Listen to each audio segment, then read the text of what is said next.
للخير البرايا إكرامه كدناني شكر خير البرايا إكرامه كدناني أنك آلة كبار سبك كبار كدا أنت بالي كسالي جايا على كيركا يا سانا هيرا سوروك يا ما شكر خير البرايا إكرامه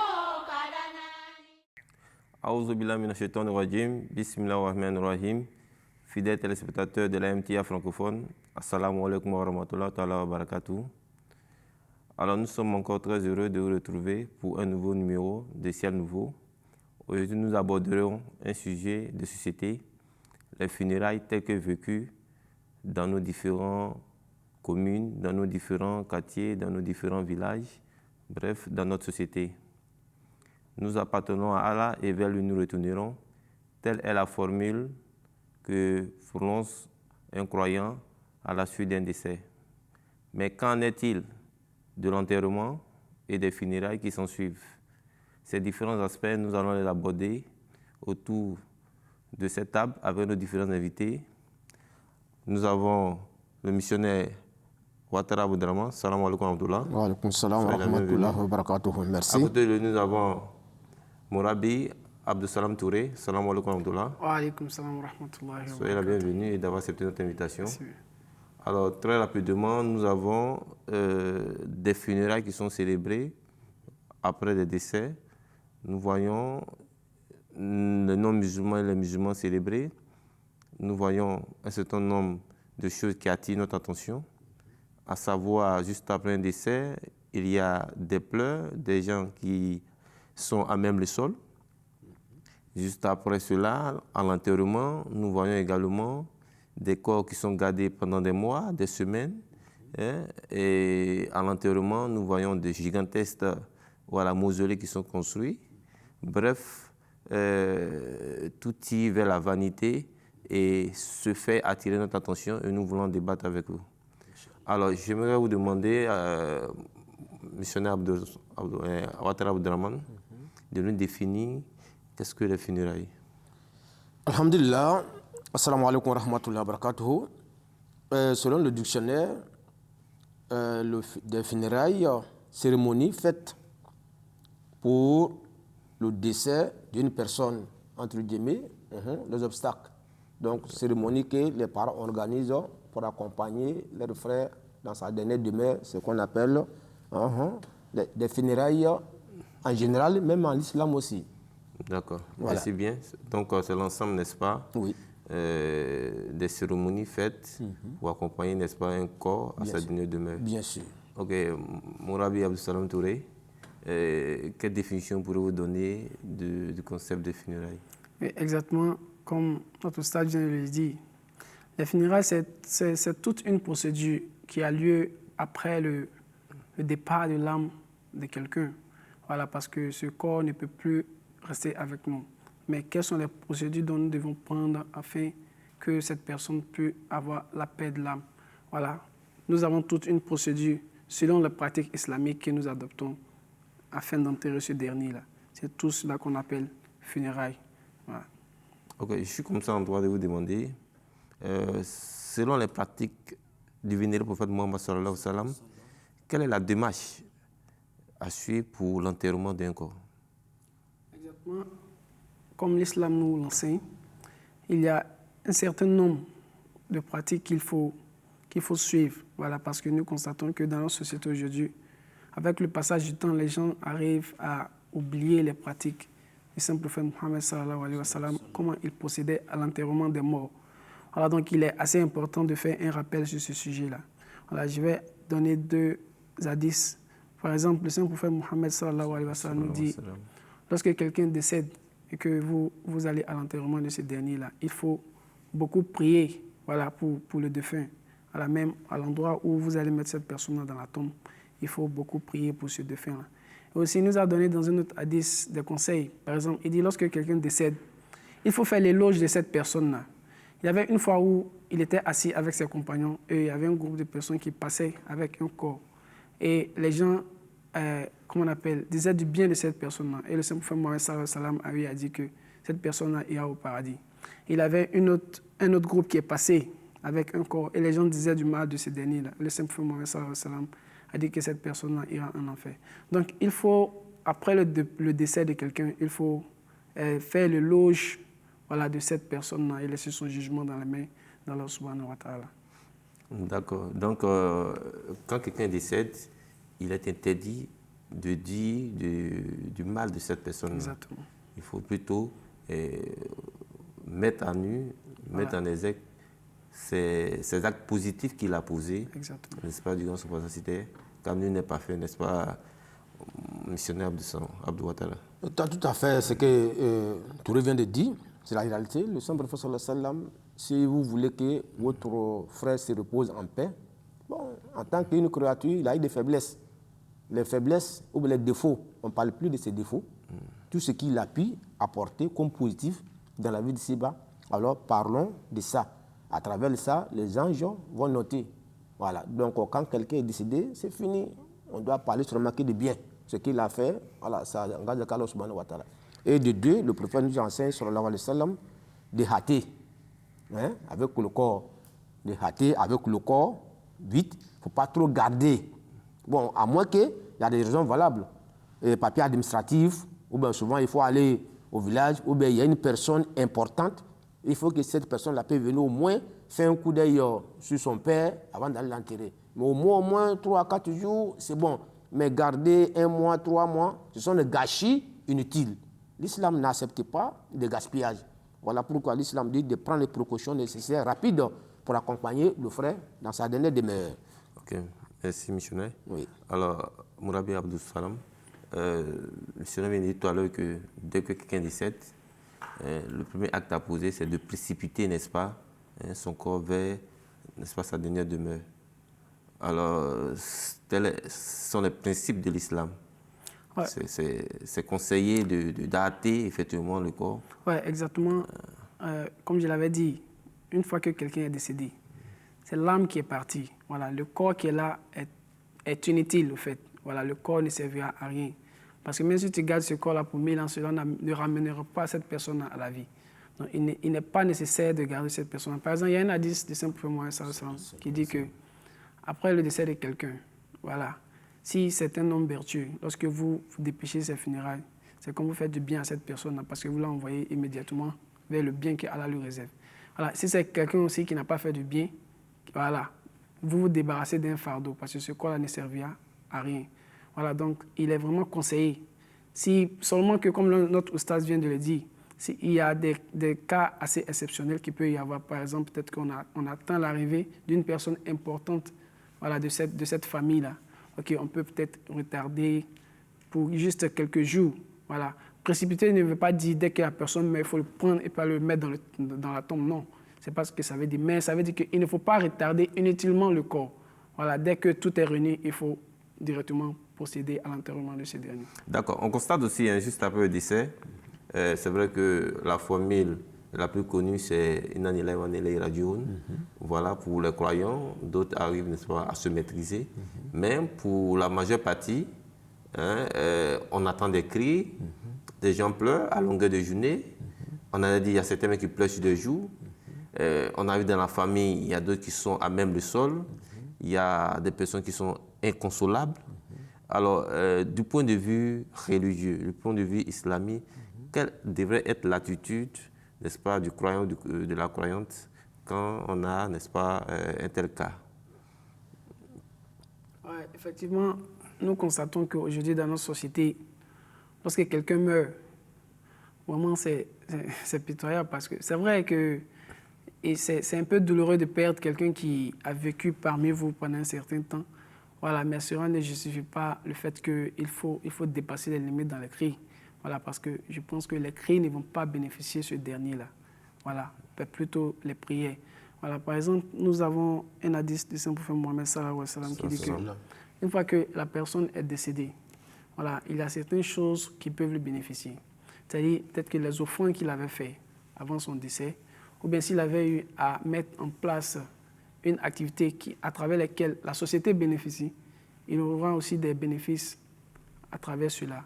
Ou bien s'il a eu un enfant vertueux, voilà, qui continue de prier pour ce défunt-là et il continuera de gagner des bénéfices. Mais à part cela, les cris, les pleurs, déchirer les habits, il a déjà parti, je ne pense pas que... Il ne sait même pas ce qui se passe. Donc, toutes ces actions ne contribueront à rien. Voilà. Et c'est totalement interdit de procéder à ce genre de trucs-là. Ouais, il peut y arriver que... Oui, le fait de couler des larmes, je pense que c'est un peu naturel. Voilà, c'est comme le simple Mohammed nous dit. Parce qu'il y a une fois où un de ses fils qui est décédé et il est arrivé que le simple Mohammed a eu à couler des larmes. Et il y a un compagnon qui lui a demandé, ah, toi aussi le prophète, tu coules des larmes. Et il a dit que ces larmes ne sont qu'une grâce d'Allah subhanahu wa ta'ala. Voilà. Donc couler des larmes n'est pas quelque chose de mauvais. C'est naturel. Mais ça, c'est naturel. D'accord. Mais crier à une limite où tu ne peux plus te contrôler, c'est ce point-là que nous voulons faire mention. Voilà, attirer l'attention des gens qu'il ne faut pas dépasser les limites. Voilà, tu peux exprimer ton mécontentement, voilà, oui, d'une manière très simple. Oui. On peut comprendre que tu ne ris pas, okay, tu coules un peu légèrement de là, on peut comprendre. Mais crier, se lamenter, courir, faire du bruit, je pense que cela ne bénéficiera pas de la personne qui est décédée. Ok, peut-être quelqu'un, un missionnaire Abou Draman, c'est aussi une épreuve que Allah met, n'est-ce pas, sur les épaules du croyant. Tout à fait. Voilà, mais comme on le sait, nous sommes aussi des âmes sensibles. Voilà, le fait de pleurer à longueur de journée, et se déchirer les habits, et se mettre particulièrement au sol, qu'est-ce qu'on pourrait dire sur le plan islamique? Alhamdulillah, ce que Touré vient de dire, et c'est vous-même qui avez récité le verset, que Inna lillahi wa inna ilayhi raji'un, c'est Dieu qui a donné. Si quelqu'un t'a octroyé ou confié quelque chose, il est venu prendre sa chose, où est le problème dans ça? Donc, si tu pleures, ça veut dire que tu n'es pas content, la chose que monsieur t'a donnée, il est venu réclamer ce qu'il t'a donné, et retourne sa chose avec simplicité. Donc, c'est Dieu qui a donné, et c'est Dieu qui a repris.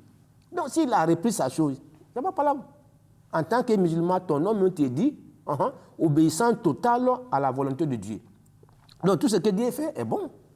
Donc, aussi, Dieu a déjà repris, tout ce qu'on peut faire, c'est de prier sincèrement pour la personne. Voilà. C'est vrai, ça fait mal. Mais l'arme coule avec une spontanéité, sans te rendre compte. Voilà. Et c'est ce qui est arrivé au simple frère quand il a perdu son fils Ibrahim alayhi salam. Lui, il avait déjà conseillé ses compagnons de ne pas se lamenter. C'était l'espoir de la famille. Comme ici, le papa n'est pas là, comment on va devenir? Papa n'est pas là, maman n'est pas là, certes, mais Dieu est là.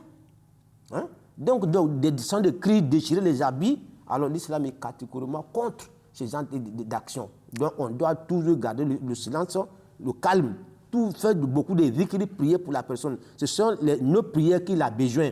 Et non, c'est lamenter, se jeter sur le sol. Ça ne sert absolument à rien. Finalement, tu vas te faire du mal. Beaucoup de zikr, beaucoup de prières devaient être l'attitude, n'est-ce pas, du croyant. Bien sûr. Alors, très rapidement, Abdou Salam Touré, on voit par exemple, pour des prières, à l'occasion, n'est-ce pas, des morts, il y a la famille, la famille défunte qui organise des funérailles pour rendre hommage ou bien à l'encontre, n'est-ce pas, de ce dernier qui est décédé.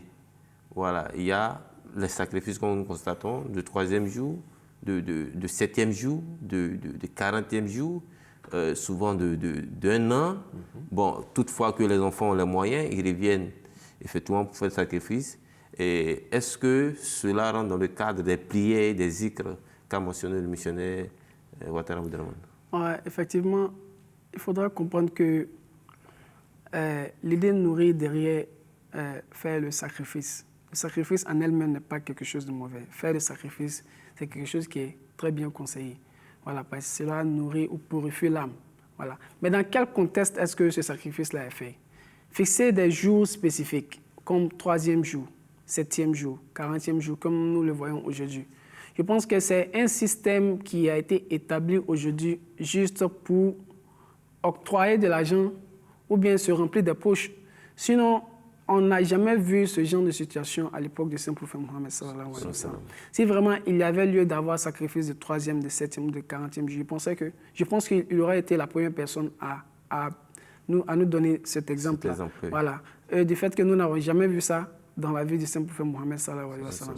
Je pense que c'est un truc qui, avec le passage du temps, comme nous l'a dit, l'islam a perdu sa valeur. Donc il y a des trucs qui se sont ajoutés, qu'on peut peut-être qualifier de bid'a, quelque chose de nouveau dans la religion. Voilà, mais sinon que c'est pas une pratique qui... Ok, mais voilà. les compagnons et les enfants du saint prophète sont morts, n'est-ce pas, à sa présence. Comment est-ce qu'il a célébré ça? Exactement, lorsque les compagnons du saint prophète Mohammed sallallahu alayhi wa sallam sont décédés, alors nous voyons tous qu'il n'a pas fait de sacrifice du 3e jour, du 4e jour, ou bien de quoi. Il a tout simplement procédé rapidement à l'enterrement de ces derniers-là. Okay? Et il a tout simplement prié pour eux. Parce que dès que vous finissez d'enterrer ce dernier, il y a une prière qui est faite. Voilà, on peut faire le sacrifice de façon personnelle. Okay? Par exemple, ceux qui sont familiers ou des amis, si peut-être tu veux faire un sacrifice pour ce dernier, il n'y a pas de souci. Tu peux faire le sacrifice au nom de cette personne-là. La personne aura le bénéfice de cela. Mais seulement fixer des jours, voilà, là est le problème. Fixer des jours spécifiques. Par exemple, nous constatons qu'il y a des gens qui vont s'endetter parce qu'ils ont nourri, oui. Voilà, ils ont nourri à l'idée que, voilà, il faudrait, c'est une obligation qu'ils fassent, voilà, oui. Qu'ils fassent le sacrifice de 40 jours. 40 jours arrivés alors qu'ils n'ont pas d'argent. Donc, qu'est-ce qu'ils font? Pour ne pas que la société les pointe du doigt, ils vont s'endetter, acheter. Et ceux qui viennent manger ne sont pas des pauvres. C'est encore des personnes qui viennent, qui ont eux-mêmes ce qu'ils mangent à la maison, c'est déjà bon. Et ils viennent encore prendre pour ces pauvres-là pour ajouter ça sur pour eux. Voilà, c'est là que nous voulons attirer l'attention des gens pour dire que ce n'est pas une obligation. Si tu te trouves dans une situation où tu penses qu'à cette période-là, je peux faire sacrifice pour mon défunt, tu le fais. Si tu n'as pas les moyens, tu attends, lorsque tu auras les moyens, tu peux le faire. Le point qu'il faut retenir, c'est de tout simplement prier à chaque fois pour la personne qui est partie.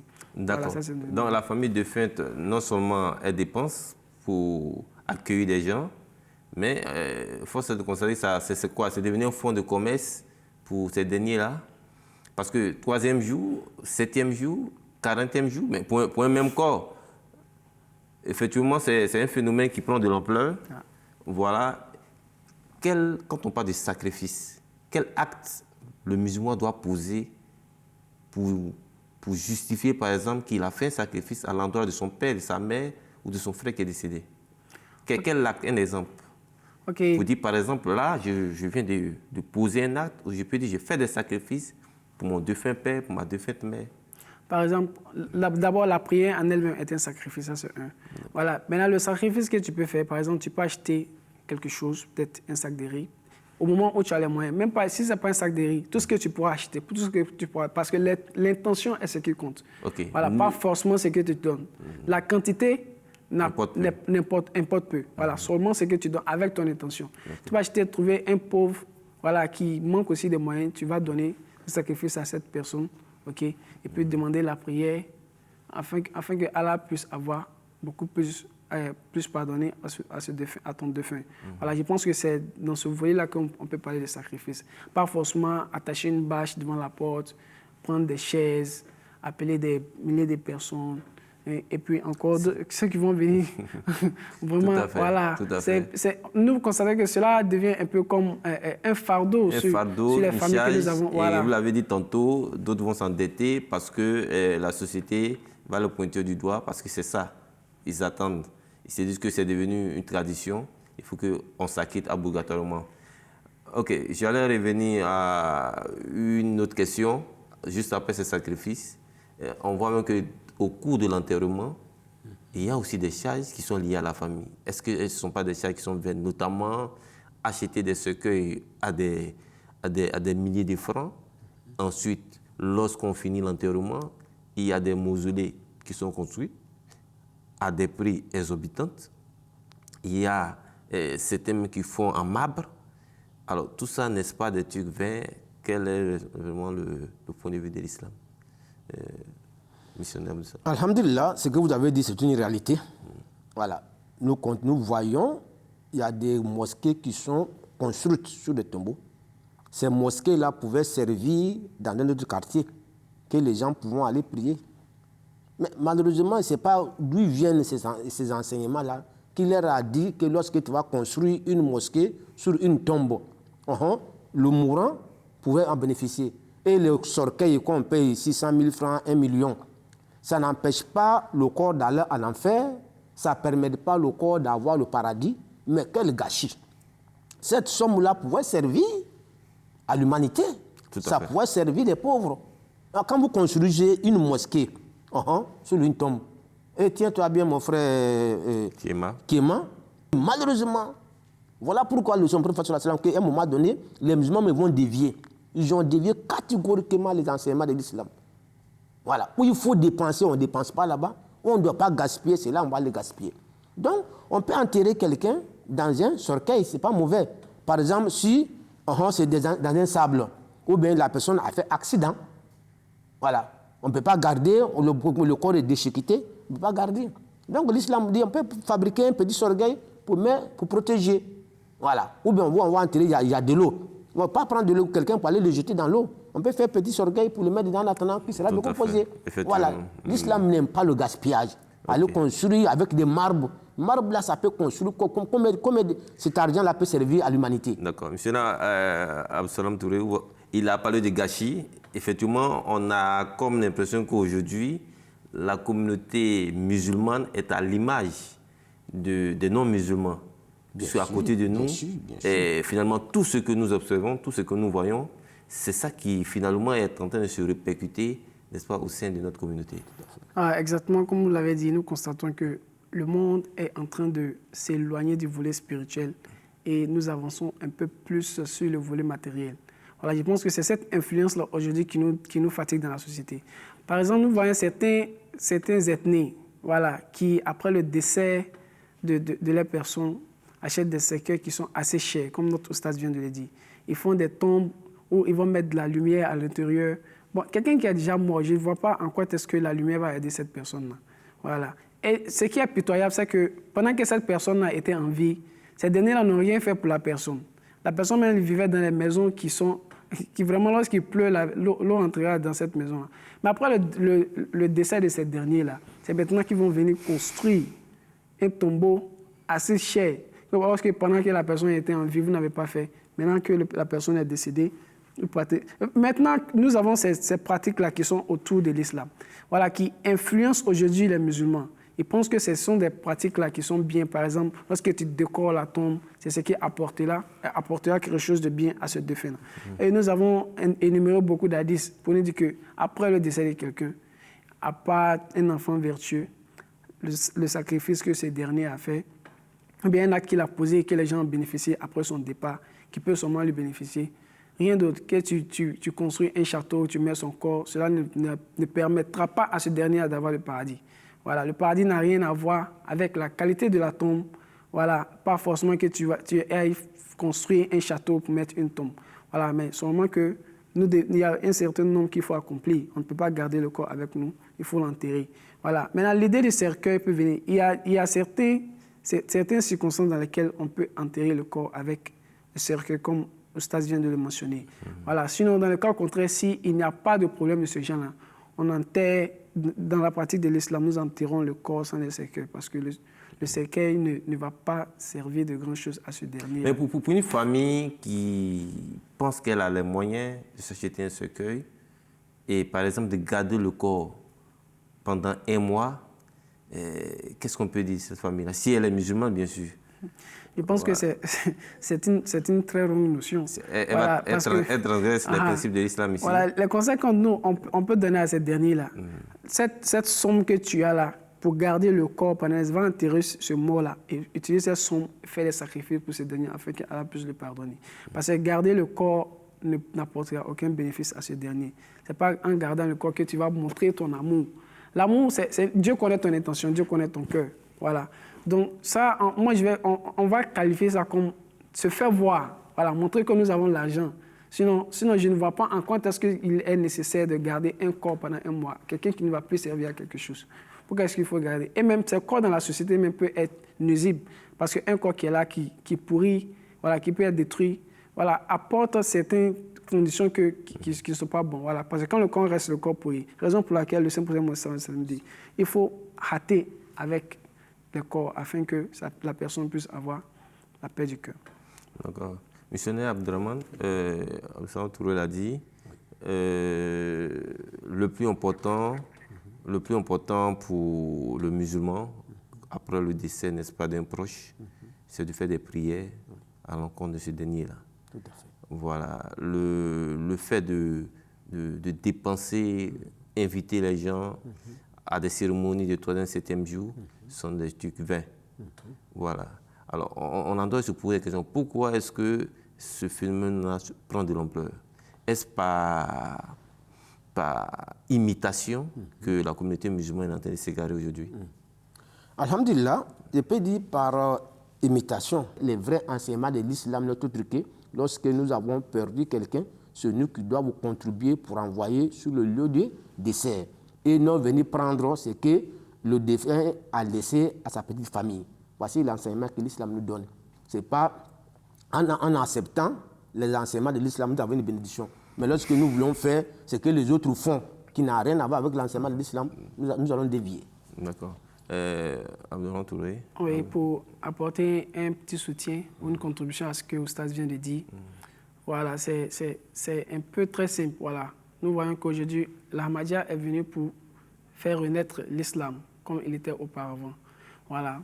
Lorsque nous constatons le décès, comment est-ce que nous procédons à l'enterrement au niveau de l'Ahmadiyya? C'est de façon très simple comme il était fait à l'époque du Saint-Prophète Mohammed sallallahu alayhi wa sallam.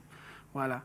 Donc, nous sommes des personnes qui devons plutôt soutenir la famille qui est dans une période de détresse. Voilà. Non, parce que lorsque tu vas dans une famille, et puis bon, c'est toi, tu vas, et puis c'est la famille encore qui dépense pour toi, mais quelle contribution as-tu apporté à ce dernier? Or, c'est la personne qui a plus besoin de ton soutien, mais plutôt toi, tu vas lui apporter beaucoup plus de fardeau. Voilà, je pense que cela ne devrait pas être le cas. Lorsque quelqu'un est décédé, tout le soutien possible que tu peux faire pour aider ce dernier-là, il faut le faire. Mais il ne faut pas aller plutôt soutirer beaucoup ou ajouter beaucoup plus de difficultés à ces derniers-là. Ouais. Alors, merci pour tous ces éclairages. Fidèles téléspectateurs de l'émission Ancien Nouveau, l'émission tire à sa fin. Avec tout ce qui a été dit, nous comprenons très largement qu'aujourd'hui, la communauté musulmane s'est égarée et est en marge, n'est-ce pas, des préceptes islamiques. Les funérailles, les obsèques, la célébration des funérailles, telle que nous la vivons, est aux antipodes, n'est-ce pas, des enseignements islamiques. Nous voyons à travers, n'est-ce pas, ces pratiques, l'accomplissement parfait de la prophétie du Saint-Prophète Mohammed sallallahu alayhi wa sallam, à savoir que les musulmans, effectivement, à la fin des temps, laisseront. Donc nous voyons là l'accomplissement parfait de la prophétie du Saint-Prophète Mohammed sallallahu alayhi wa sallam, où le Saint-Prophète a dit que le Coran ne restera plus qu'un texte, les mosquées ne seront plus qu'un simple lieu de culte. Alors le retour aux vraies valeurs islamiques à travers les enseignements tels que prônés par le Messie promis, à travers aujourd'hui ces califes, ne sont que le dernier recours pour, n'est-ce pas, atteindre la taqwa et vivre dans la religion telle que prônée par l'islam, le vénéré prophète Mohammed sallallahu alayhi wa sallam. C'est ce. Assalamu alaikum wa rahmatullahi ta'ala wa barakatuh. للخير البرايا إكرامه كدناني شكر خير برايا إكرامه كدناني أنك آلة كبار سبك كبار كدا أندب علي كسالي جايا على تيركا يا سانا هيرا سوروكي يا ما شكر خير برايا إكرامه